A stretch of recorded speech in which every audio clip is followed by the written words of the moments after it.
for you to have a successful product, you need to write the best code in the world. And we wrote one alum on GWT. Remember? Yeah. Wait. Yeah. I was always against it. We're building this on a Google supported programming language. Even someone cared. The user did not know or what care it was, about what are you building on, what value are you offering to me. It is about the user. I did not manage. Unaweza kaisi labda chuma ulete, tusikudanganye sijui nitakutengenezea app kama Uber kwa $2,000. Ni biashara ambayo ni very risky. Jifunze, asilimia kubwa ya startups zinakufa. No, you are zero. Wewe sifuri yako ni wapi?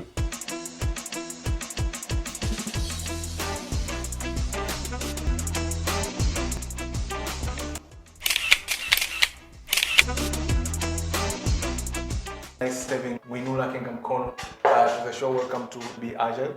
And it's really great, the conversation that we're going to talk today. We want to stick around on this episode. We are going to learn so much on the success that Ng'winula and his team put together on Tunzaa. Tunzaa is an awesome product. I'll let Kingamkono talk about that. Mind introducing yourself? Kingamkono. I'm the founder of Tunzaa Fintech. We are savings and payments infrastructure, and what we actually do is we support businesses to first of all digitize, and once they do that, to be able to sell to consumers who subscribe on our platform in layaway model. Okay. Yes. Like pay in installments in advance, and in doing so, our hope is that it will improve their financial habits. Okay. Yes. Awesome. So the topic of today, we are going to look on just a continuation of the previous episode. If you did not check the episode on ideation and discovery, where we discussed on this framework we're using, value proposition canvas, and we're going to dive more into that on how Kingamkono and his team went into research process, ideation, and how do they continually do that to enhance the experience of the product they're building, which I think is very amazing and very much awesome based on the traction that's been done. Before we dive into that, we go way back with Kingamkono. We went to the same university, the University of Dodoma, and I tell my friends every time, Kono was ahead of us in class, and the entrepreneurship journey in you and the innovation started so early. You were ahead of time in many aspects. I remember this story. We used to create Java games, and every time Kingamkono was like, guys, I want to invest in these games. We are still in the college, and this guy says like, guys, I want to invest in the games that you're building. Have you registered a company? What is this guy talking about? Like, so by that time, I think you had started a number of businesses already while in college. Yes. You're not like, just a quick refresher on the thing that you did at college and the lessons you learned back in time. Oof. Well, college was fun, man.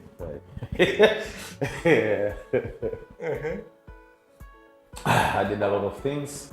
I've always been curious.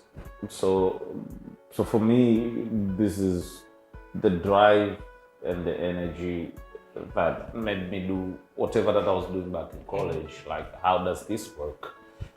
Can we do this? And that kind of drive and energy would sometimes expose you to conversations or to topics or knowledge about how things are built or how companies are built. And because of that, I've always been curious. You remember we had the iCollege journal, started as a newspaper, A4 paper, you fold it, and we were collecting stories from all over the college. It was making us money.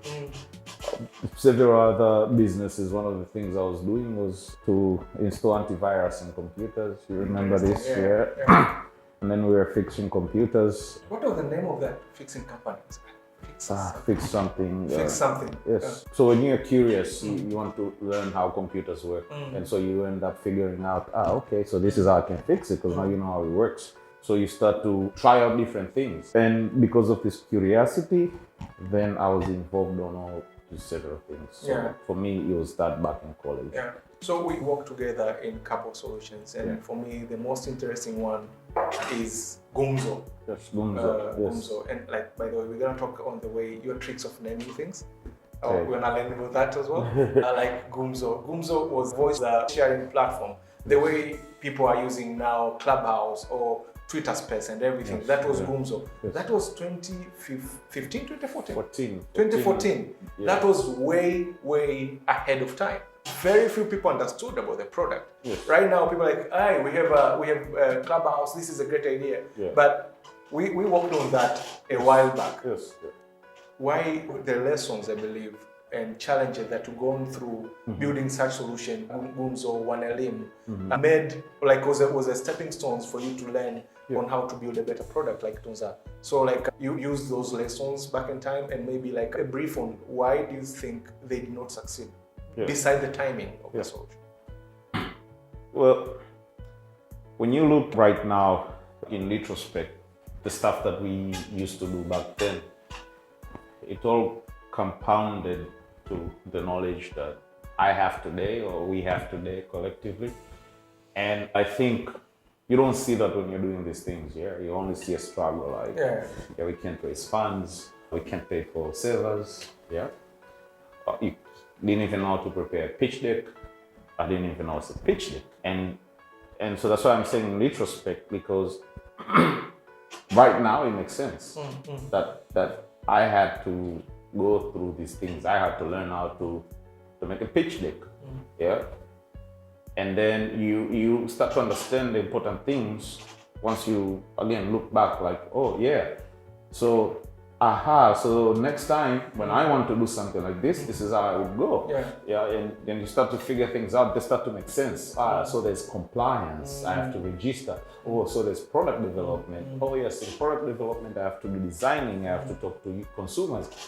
And this and that, you see all these things, and when you put them together, I think that's the difference between the products that failed and why Tunzaa is working right now.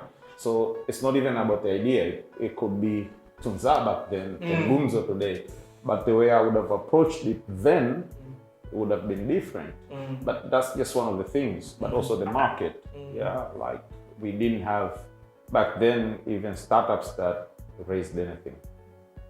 So, but right now, how many startups do we have? A lot. We've been bootstrapping. Back since then, and you didn't even know it was bootstrapping. You know even the name. Like the name startup was the thing.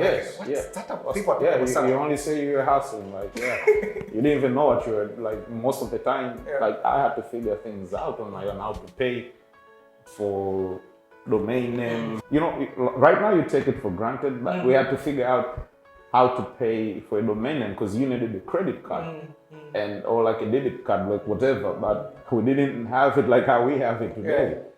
And so imagine that time, being that young in Tanzania and figuring these things out. This is what ended up compounding to what it is today. All this knowledge, and you see, like I've done it 1 time, 2 times, 3 times. I can easily do it, and so you don't even waste your time in like trying to figure out.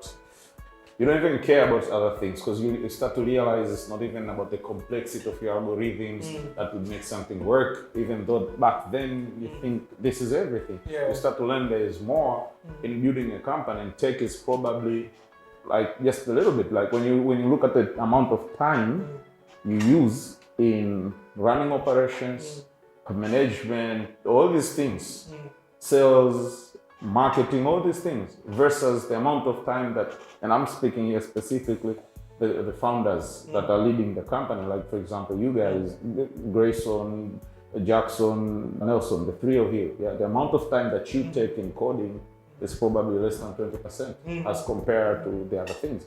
But if we had this conversation 5 years ago, you'd think for you to have a successful product or like to build a good tech company, you need to write the best code in the world. No one cares. Man, we wrote Wanelim on GWT. Remember? Wait. Like, guys, this is it. We were so thinking on I was always against it. That is a conversation for another time. Like, guys, like we are building this. Like, you go and pitch, like we're building this on a Google supported programming language. Like even someone cared. The user did not know or what care it was, about like what are you building on? What value are you offering to me? Awesome, guys. So thank you, Kingamkono, for that and that reflection. And this is why we are bringing to you the Be Agile Show, powered by IPF Academy. And the objective is to have these conversations, the failures and challenges that innovators like Ng'winula went through, other young entrepreneurs and innovators in tech space, they don't have to go through that. So you mentioned something interesting. It is about the user. Yes. And I want to take this step as we are going to deep dive on this session on how you did ideation and discovery using different, whatever framework that you used. But we spoke, you've done, you did the research before actually building Tunzaa. You spoke to more than 1,000 users before building Tunzaa. The difference and the impact of you doing that to the success of Tunzaa. Tell me about that. It was really quite interesting, like most of the stuff we were doing. Like, 2019 was the year, so in 2019, no, actually 2018, end of 2018, I wanted to travel. That's what happened. And I remember I made money, consulting, working, doing whatever. Yeah, but the thing is, I had really bad financial habits. Yeah, unaweza ukaisi labda chuma ulete, kumbe just bad habits. So when I went to check the account, I didn't have money. I pulled my bank statement. Yes, I see these are my expenses. I recognize them. I was like, hapa nimefanya nini? Langu imeenda wapi?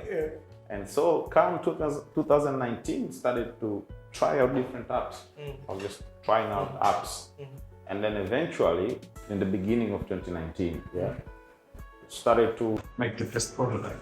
But before I even did the prototype, I prepared the list of questions. Then I sent it out to people. That time was like maybe 300 or something, like my contacts and friends that I'm asking friends, share this in groups. Yes, we got like maybe 100 responses.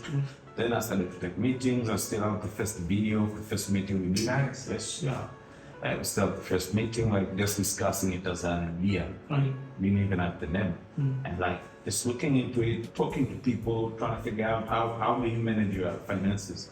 How do you buy stuff?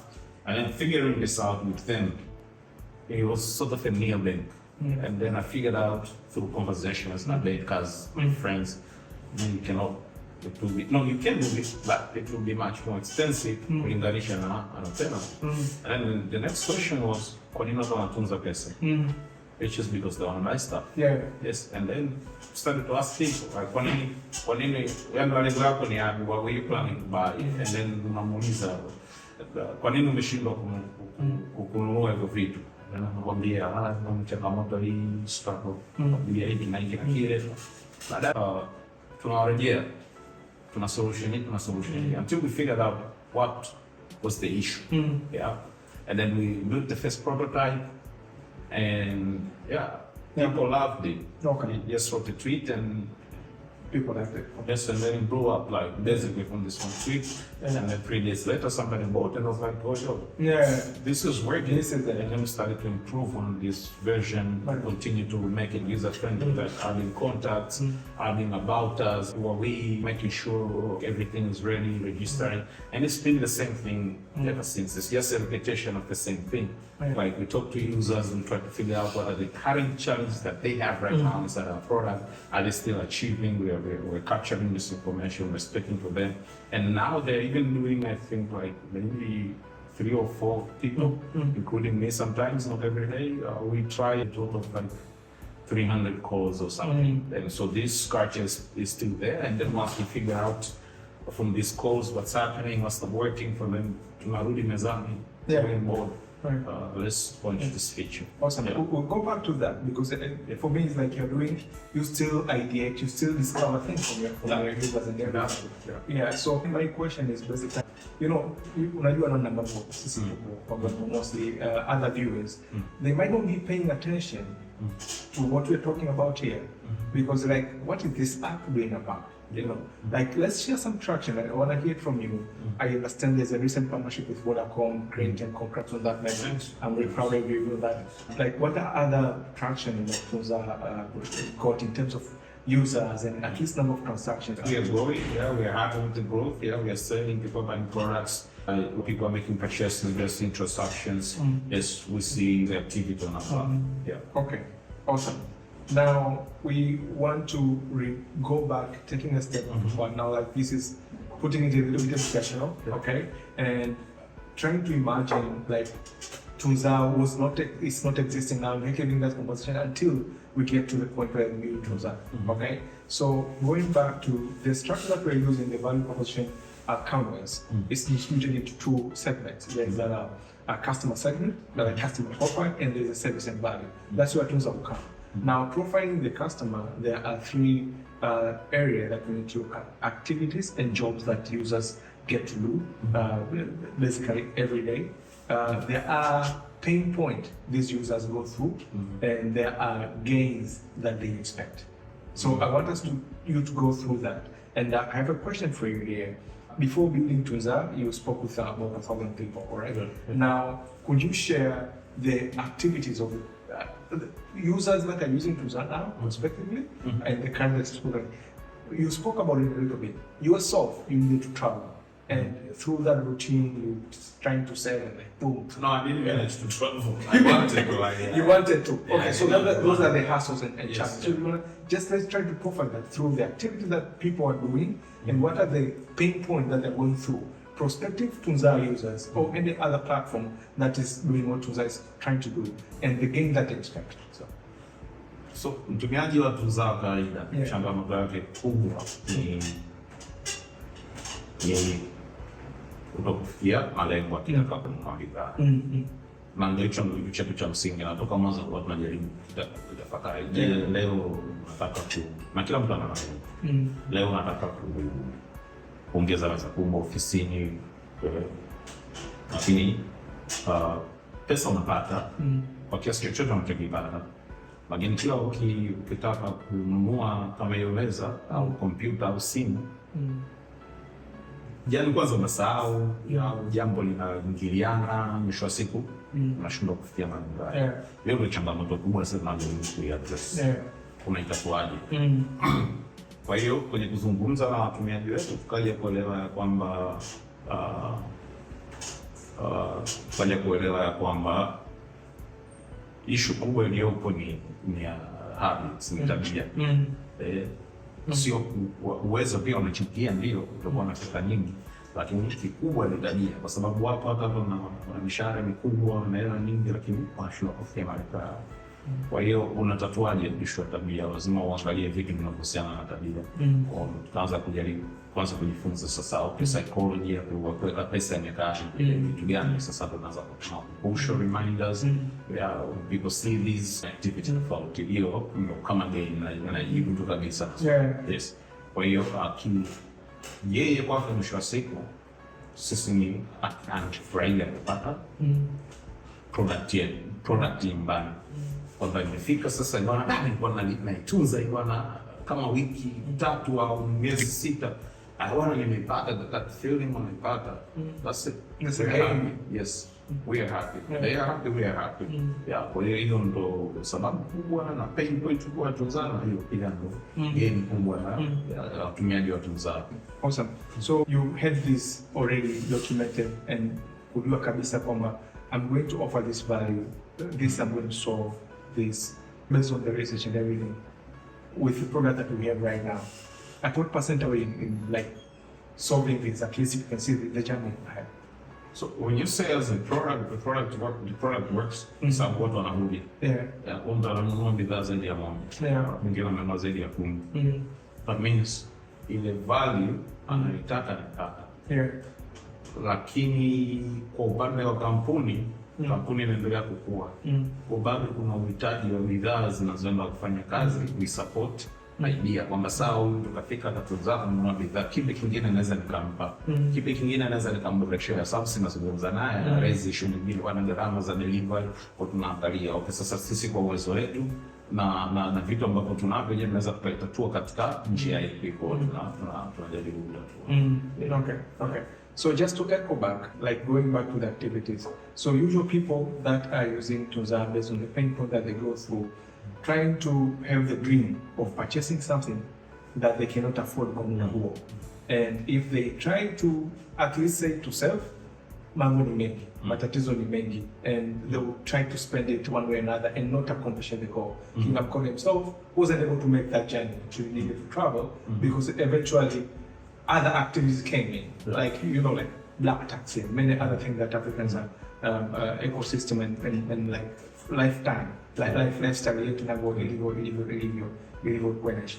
Now the gain that they expect, they expect that having a hope of accomplishing their goals and mission and plans, and that's what Tunzaa comes in to bring it together. So the pain relievers, these features that Tunzaa have in the product, because one could look at it and use it as an e-commerce and buy food and go ahead.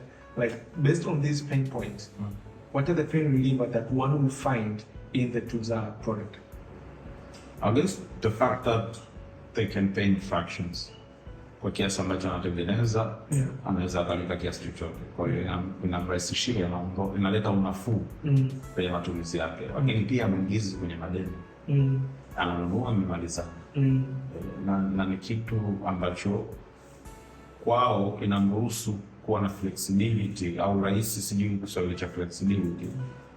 Lakini kama uwezo wa kufanya vitu vingine huko anaendelea kulipa, kwamba income yake anaweka kidogo huku, wengine anaendelea kufanya vitu vingine. Kwa sababu tunakwambia uache kufurahia maisha, furahia maisha, lipa kidogo, baada ya miezi 6 chukua TV yako, chukua iPhone yako. Awesome. Now we have pain relievers there in place for it. We have the service and everything. Tunzaa as a product right now, if someone wants to access the product, amepata wapi na namna zote kuhusu malipo, namna tunavyolipa, taratibu, what are the way that we look like? Sawa. Tunzaa inapatikana Android app pamoja na kama Android app inapatikana kama Android app kwenye Google Play Store, pamoja na unaweza kudownload pia kama iOS app kutoka kwenye Apple App Store.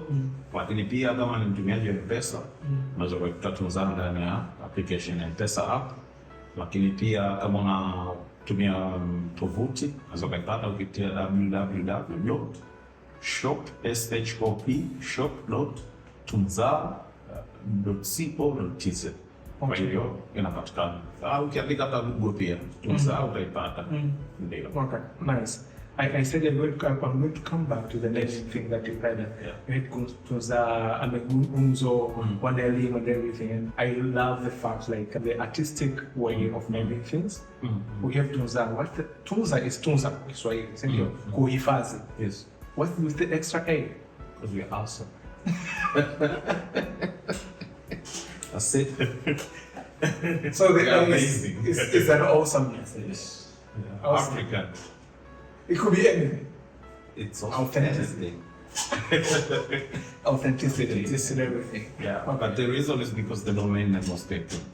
That's it. So nobody took Tunzaa because it's not an existing word, but it sounds like an existing word, so it's easy to pronounce. Yes, pronounce, can remember, and that was it. So yeah, so we add the domain name, and it stands up as a brand. People are curious, why not Tunzaa? What's out there? Yeah. And then in the future, we realize A for Africa, A for amazing, A for awesomeness, A for agile. A for agile. Awesome.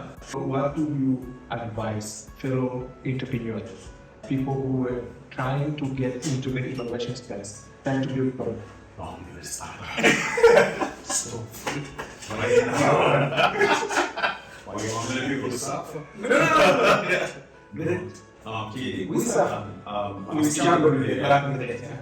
Oh, definitely building companies sio rahisi.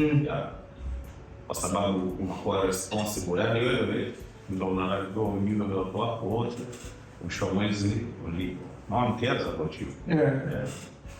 Wewe ndio unataka kuhakikisha bili zote zimelipwa.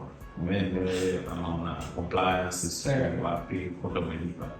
Wewe ndio unatakiwa kuhakikisha mteja wako ana furaha.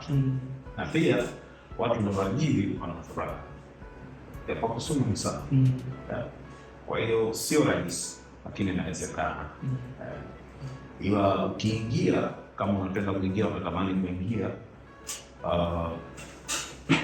jitahidi kama ni unafanya wazo jipya, kama ndio unataka kutekeleza sana, ni gharama, si rahisi. tengeneza software madhara. Tena kubwa tu. Mtu asikudanganye sijui nitakutengenezea app kama Uber kwa $2,000. Utapigwa hela afu utalaumu watu wana njaa bwana. Kwa hiyo ni gharama kubwa sana. Kama unataka kuingia na hauna ujuzi wa kutengeneza hizo application ya website, unaweza ukapartner na mtu mwingine mwenye huo ujuzi. Na unaweza ukamvet na akakuvet kwamba nawe una skills gani. Lakini kama bado hauna ujuzi ungependa kuwa nao, jifunze, kwa sababu hivi vitu viko kwenye mitandao. Ukijua kusoma na kuandika, sasa kwa lugha ya Kiingereza, una uwezo wa kujifunza hivi vitu na uka practice, ukajifunza, ukaweza kutengeneza. Kwa hiyo inachukua muda. Lakini kama una pesa, unaweza ukaajiri wahusika, ukafanyia kazi wazo lako, katoka. Ni ngumu sana mtu kuja kukwambia eti nitakupa hela kwa idea. Siku hizi ukimuuliza ChatGPT idea za startup anakuletea hata 10,000. Hizo hapo kafanyie kazi. Idea zipo tu. Issue sio idea. Issue ni baada ya idea which is like 1%, 2%. Some companies zina evolve zinakuwa kubwa. Nini kinaenda kufanyika? Hapo ndo pagumu. Kwamba utoke sasa, uingie upige mzigo kweli, ufanye kazi kwamba bwana nenda katafuta wateja kweli, na wateja atakwambia hapana, nenda katengeneze software, utatapeliwa huko ndani, utazinguliwa, mara ina bugs, ujui vitu vifahamu. Lakini cha msingi jifunze, yani usiingie, yani kama kwa mfano tu unataka kuingia kwenye biashara ya kilimo, unasoma kuhusu kilimo. Kama unataka kuingia kwenye biashara labda ya madini, utasoma kuhusu madini. Vipodozi, vitenge, utajifunza, utaenda kwa mtu, unachukua Kongo, utafanya utafiti.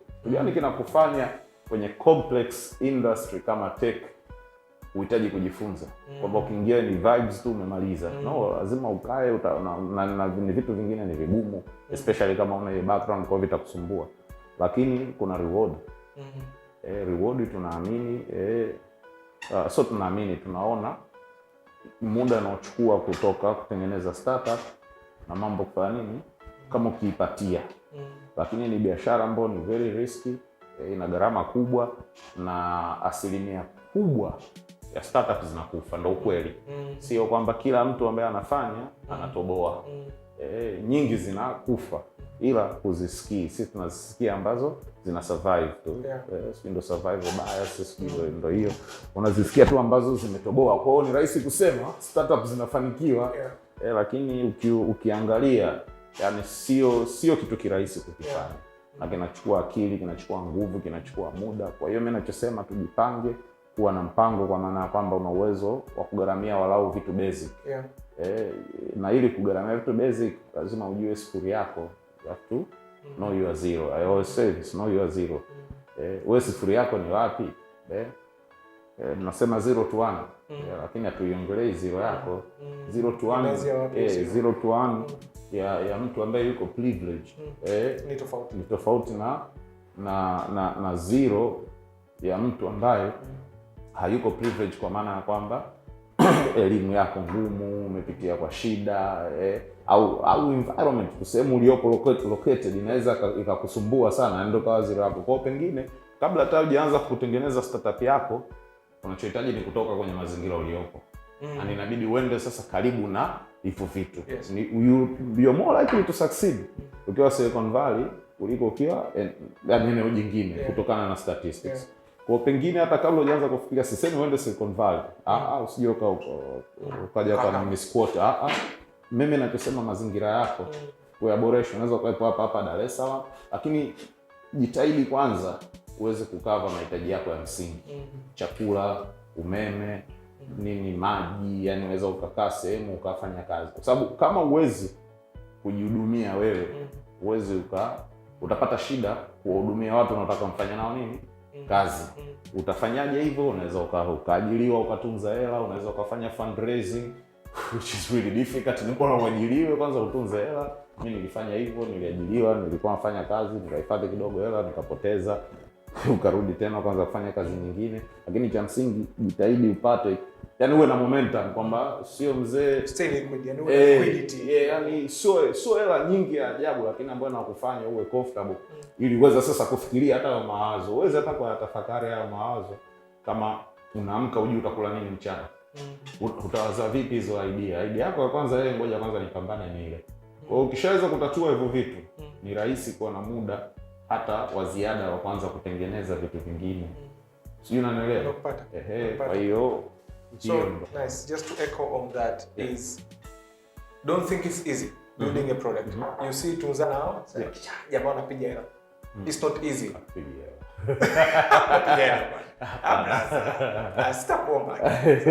So like you see Tunzaa sasa hivi, and probably the news na kila kitu, unaona Tunzaa partnership na huyu, Tunzaa kapata zawadi, kapata hivi. You see all these 2021, 2022, 2023. Lakini Kingamkono, you say you started researching and ideating on this kuanzia 2018. And people starting to see mafanikio baadaye. Lakini you really invested time ku research, kuangalia na kujifunza juu ya tabia.